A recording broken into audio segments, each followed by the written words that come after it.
In today's video, I'm going to teach you how to zoom and pan faster with spacebar, control or command and your mouse or tablet pen. If you spend time moving around a canvas or artboard, these quick gestures will help you navigate smoothly without breaking your flow. First, let's make panning effortless. Press and hold the spacebar to temporarily switch to the hand tool. While the spacebar is held down, your cursor becomes a hand, letting you drag the canvas around freely. The moment you release the spacebar, you'll jump right back to whatever tool you were using. This is perfect for quick adjustments without changing tools permanently. Now let's add fast zooming to that. Keep holding the spacebar and also press Ctrl on Windows or Command on Mac. With both keys held, drag to zoom, drag to the right to zoom in and drag to the left to zoom out. Keep your cursor over the area you care about before you start dragging. The zoom will focus around that point.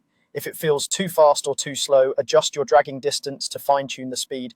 Release the keys to return to your previous tool and you're right back to work. You can also zoom directly with the mouse. Hover your cursor over the spot you want to inspect, then use the mouse wheel. Scroll up to zoom in and scroll down to zoom out. Small controlled scrolls give you precise adjustments, while longer scrolls move more quickly. This approach is great for quick checks and micro adjustments, especially when you want to stay in your current tool without holding any keys.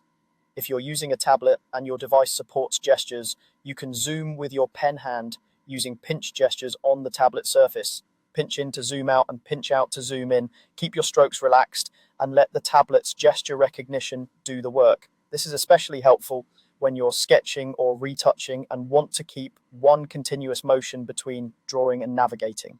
A few simple tips to make all of this feel natural. Keep your cursor near the area of interest before zooming, and remember that holding the spacebar is only temporary, so you can pan zoom and instantly return to your tool without interrupting your workflow. If nothing seems to happen, make sure your focus is on the canvas and not on a text field or panel. And combine these gestures as needed, and you'll move around your project quickly and precisely with less clicking and more creating.